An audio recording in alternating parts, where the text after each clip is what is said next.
가장 큰 위험은 아무런 위험도 감수하지 않는 것이다. 메타의 창업자 마크 저커버그의 말입니다. 지금 기존 금융 시스템은 38조 달러의 빚더미 위에서 흔들리고 있죠.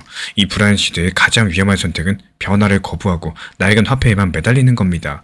이 미국의 블랙록조차도 태도를 바꿨어요. 이제 암호화폐는 투기가 아니라요, 우리 구독자분들의 자산을 지킬 수 있는 가장 강력한 보험이자 기회가 됐다는 겁니다. 이번 달 금융시장의 한복판에서 우리는 전례 없는 공포랑 탐욕의 경계에 서 있습니다. 한쪽에선 미국의 국가 부채가 감당할 수 없을 만큼 불어나면서 달러 같은 법정화폐의 미래 가치의 의문부호가 커지고 있죠. 그리고 또 다른 한편으로는 이 불과 몇 년 전까지만 해도 변방 취급을 받던 암호화폐가 이제 이 제도권 금융의 심장부까지도 파고들었습니다. 이런 모순적인 상황들 도대체 어떻게 이해를 해야 될까요?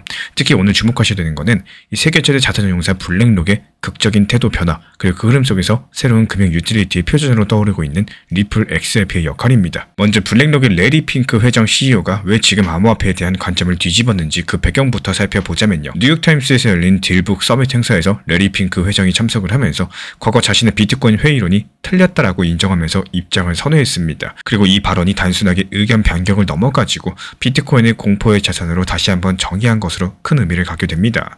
여기서 공포의 자산이라는 것들은 이 지정학적인 긴장이나 금융 시스템의 불확실성이 커졌을 때, 혹은 국가 부채 남발로 화폐 가치가 떨어졌을 때 시장 투자자들이 찾는 도피처, 일종의 보험과도 같은 자산이라는 뜻입니다. 불과 3년 전 2022년 딜북 서밋에서는요, 레리 핑크 회장은 FTX 파산 사태를 언급하면서 중앙화 거래소 토큰의 실패를 지적하고 블록체인 기술의 미래는 밝지만 비트코인 같은 자산에는 신중하다, 이런 태도를 보였었는데, 이 당시에 그는 증권의 토큰화가 금융의 미래라고까지 언급하면서요, 암호화폐 자산 자체에는 거리를 두는 모습이었다라는 거. 하지만 2025년 12월 여기서 레리 핑크는요, 이 비트코인 자체를 포트폴리오에 의미 있는 영향을 주는 이 보험으로 격상시켰습니다.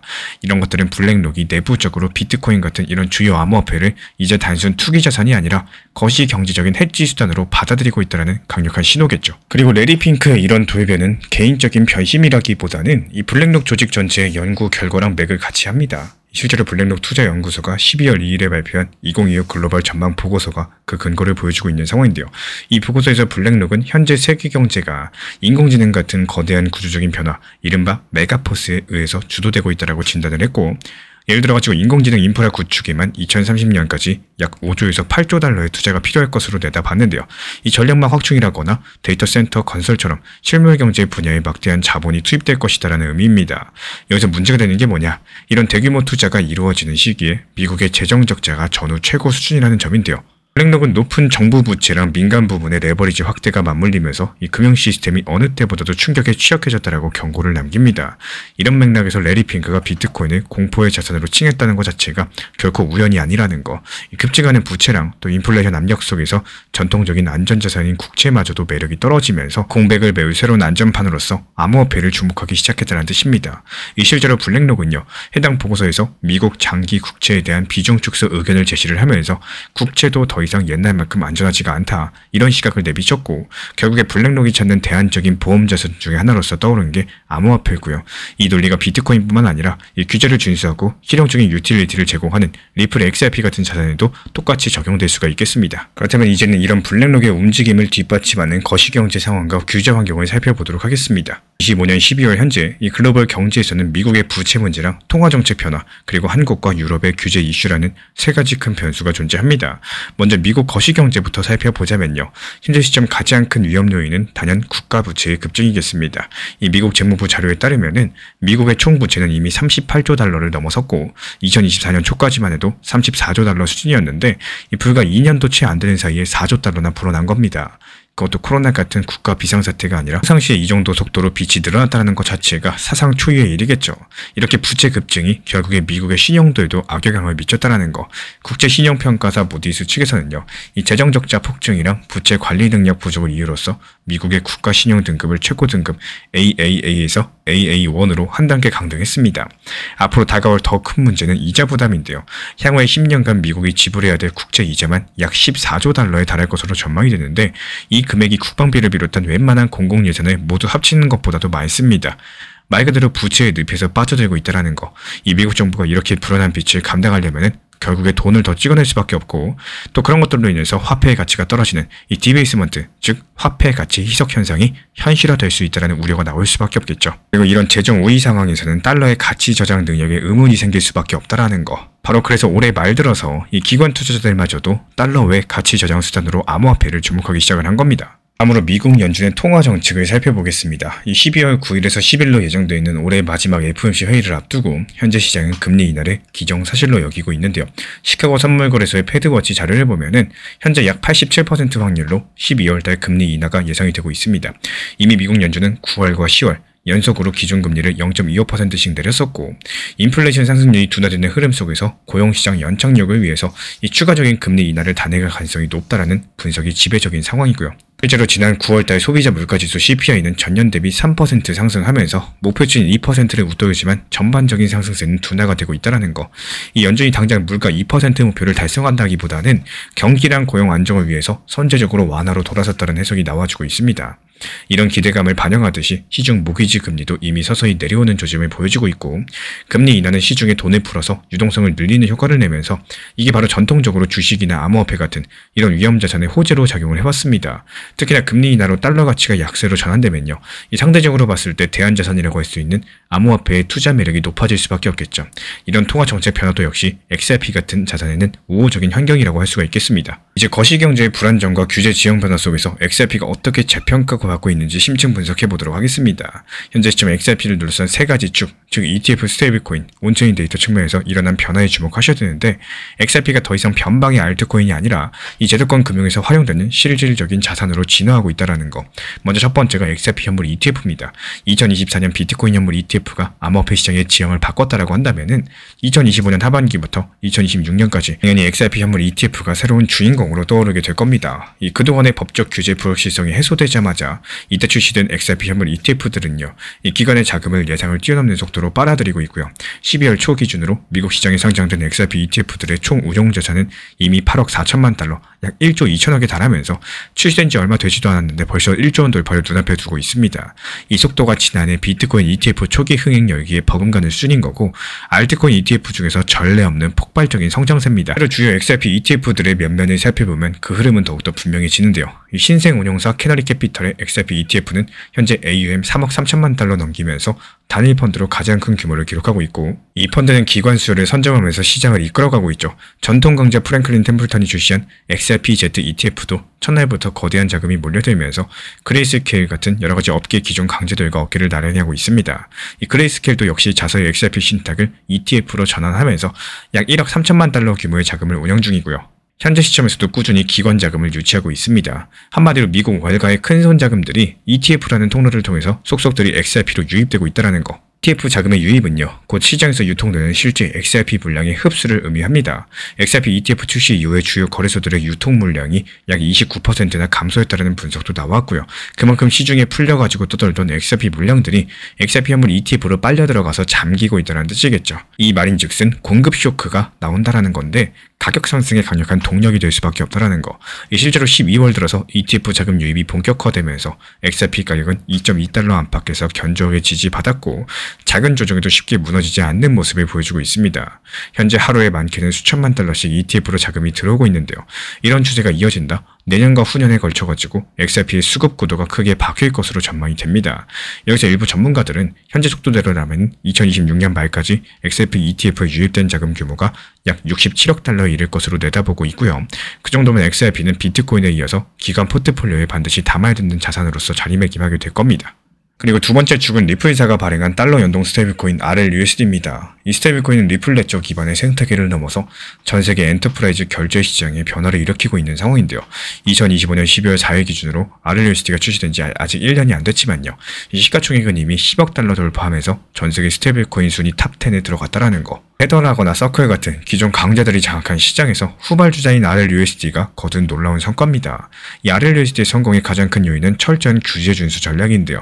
실제로 리플은 12월 1일 싱가포르 통화청 마스로부터 자회사 리플마켓 APAC에 대한 주요 결제기관 라이선스 범위 확대 승인을 받았습니다. 이렇게 싱가포르를 거점으로 아시아 지역에서 RLUSD랑 XRP를 활용한 다양한 결제 서비스를 합법적으로 제공할 수 있는 발판을 마련했다는 거. 그리고 중동 지역에서도 아랍에미리트의 규제 승인을 획득하면서 중동의 풍부한 자본이 RLUSD 생태계로 들어올 수 있는 길을 열었습니다. 그리고 기술적인 측면에서 봤을 때 RLUSD는 이 멀티체인 발행이라는 특징이 있습니다. 현재 RLUSD 발행량의 약 82% 정도는 이더리움 네트워크상에 존재해서 디파이 같은 풍부한 유동성 풀에서 활용되고 있고요. 나머지 18%는 리플 레저상에 발행돼서 초당 수천 건 처리랑 초저렴 수수료를 하는 이런 리플 레저의 장점을 살린 국제 결제 용도로 쓰이고 있습니다. 앞서 언급드린 유럽 미카 환경에서 RLUSD 가치는 더욱더 부각되고 있고요. 그대로 1대1 현금과 미국채로 담보된 구조들 덕분에 현재 미카가 요구하는 모든 요건을 충족한 상황입니다. 현재 전 세계적으로 봐도 이런 스테이블 코인은 손에 꼽힐 정도로 상당히 드물기 때문에요. 이 규제를 중시하는 유럽의 은행들과 기관들은 RLUSD를 가장 안전한 디지털 달러 대안으로 인식하기 시작을 했고, RLUSD 등장은 이 리플 레저의 활용도를 폭발적으로 높이는 촉매제가 되어주고 있고요. 규제된 환경 속에서 XRP 생태계가 주류 금융과 연결되는 가교 역할을 톡톡히 해주고 있습니다. 이어서 세 번째는 온체인 데이터란 기술적인 지표입니다. 이 숫자는 거짓말을 하지 않기 때문에 블록체인상의 데이터 그리고 시장 차트가 말해주는 내용을 한번 확인해 보겠습니다. 먼저 리플 고리 투자자 움직임을 살펴봤을 때 뚜렷한 매집 증거가 나타나고 있다는 거. 최근에 약 3억 XRP 규모의 거대한 이체가 포착된 바가 있었고, 여기서 일각에서는 설마 이 물량 한꺼번에 거래소로 보내서 매도하려는 거 아니냐 이런 우려도 나왔었지만요. 이 분석해본 결과 해당 물량은 거래소가 아니라 커스터디 지갑으로 이동을 했습니다.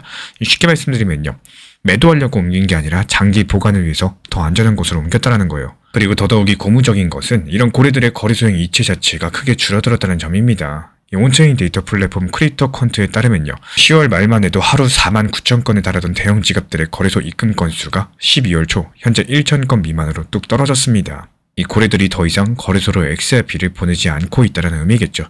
이게 곧 현재 시세에서 팔 이유가 없다, 오히려 더 모으자, 이런 시장의 큰 손 심리가 반영된 것으로 볼 수가 있겠습니다. 이 실제로 공급량 상위권 지갑들의 XRP 보유량은 4분기들에서 꾸준히 늘어나는 추세로 관측이 되고 있어요. 이 큰 손들이 물량을 시장에 풀지 않고 오히려 잠궈두고 있다는 사실은 향후 가격 상승에 탄탄한 탄약이 장전되고 있다, 이런 뜻이기도 하겠죠.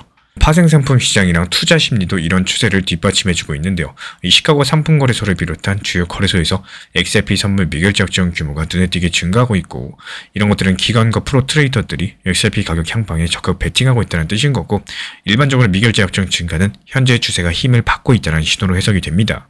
시장 심리를 보여주는 암호화폐 공포 탐욕 지수는 최근에 극도의 탐욕 단계인 83까지도 치솟았다가 등락을 거듭하고 있는 상황인데요.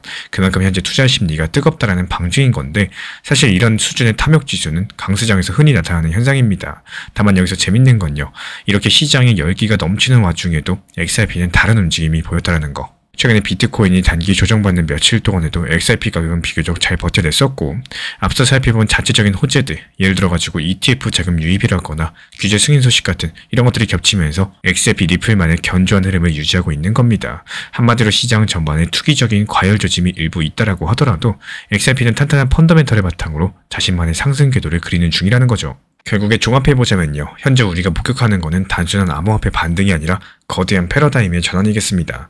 이 거시경제적인 필연성과 함께 제도권 편입이라는 두 가지 흐름들이 맞물리면서 디지털 자산이 주류 금융으로 편입되는 이런 역사가 함께 진행 중인 거죠. 먼저 미국의 38조 달러 부채랑 통제불능의 재정 적자는요, 결국에 달러에 대한 신뢰 약화로 이어졌었고, 이런 것들이 블랙록 같은 보수적인 기관마저도 비트코인과 암호화폐를 보험으로 인정하게 만드는 근본적인 배경이 됐습니다. 이어서 한국의 과세 유예라거나 유럽의 미카 시행 같은, 그리고 싱가포르랑 중동의 라이선스 승인 등으로 인해 가지고 이 규제 환경의 완성 자체가 그동안 관망하던 기관 자금이 암호화폐로 유입될 수 있는 길목을 활짝 열어주었습니다. 규제가 정비되니까 더 이상의 기관들이 머뭇거릴 이유가 없어지고 있고요. 이런 흐름들 속에서 XRP는 새로운 눈으로 재평가되고 있습니다. XRP가 현재 현물 ETF라는 강력한 기관 자금 통로랑 RLUSD 스테이블 코인이라는 이 실제 결제 유틸리티를 모두 갖춘 유일한 자산으로 부상을 했습니다. 그 결과로서 고래들의 매집, 그리고 ETF를 통한 공급 감소가 맞물리면서 XRP의 가치는 한 단계 레벨업할 준비를 마쳤다라는 거. 이제부터 우리 구독자분들에게 중요한 건요, 막연한 공포라거나 근거 없는 욕심이 아니라 데이터가 보여주는 현실을 직시하는 겁니다. 그리고 데이터가 가리키는 방향성은 분명합니다.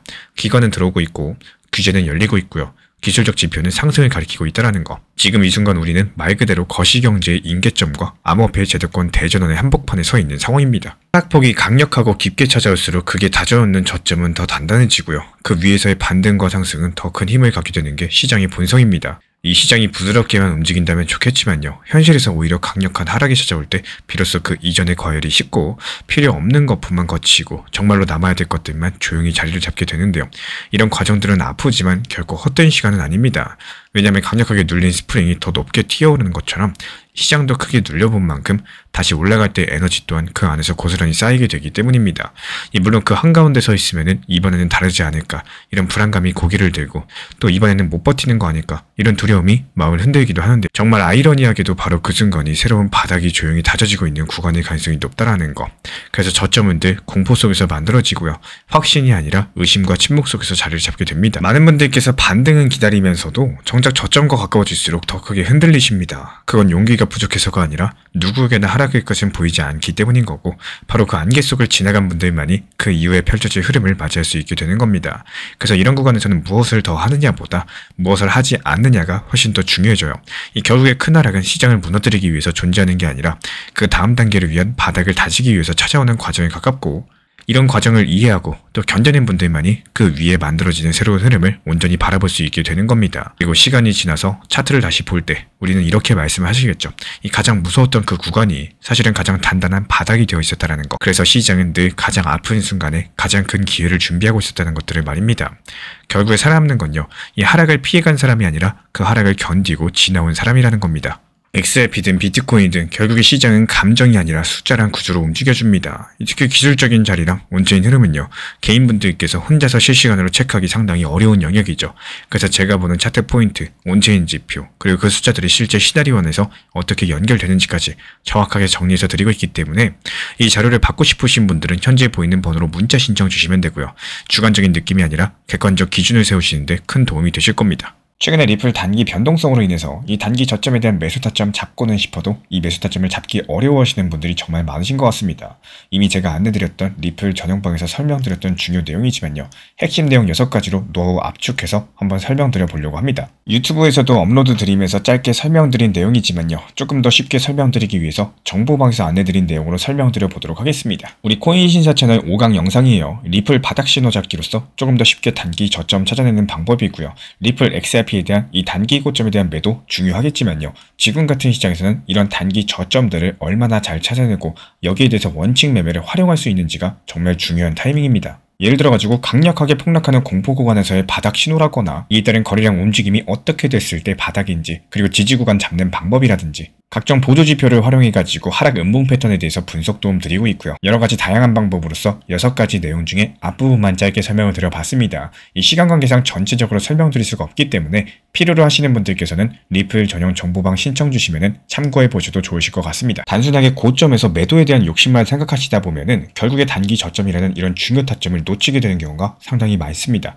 정보 커뮤니티에서도 중요 타점 찾는 내용에 대해서 안내 드리지만요. 이 단기 저점에 대한 분할 매수 여기에 대해서 중점적으로 안내드리는 이유가 시장이 안 좋았을 때 이 단기 저점 가치도 잘 활용할 줄 아신다면 결국에 시장이 다시 살아났을 때 단기 고점에서 만족할 만한 결과값을 만들 수 있기 때문이겠죠. 우리 정보방에서 영상 안내드리고 있기 때문에 필요로 하신 분들께서만 입장 신청해 주시면 안내 도움 드릴 예정이고요. 단 항상 말씀드린 것처럼 업비트, 빗썸, 현물 매매로서만 안내드리기 때문에 비중 조절, 원칙 매매 제대로 활용하실 분들께서만 입장해 주시면 감사하겠습니다.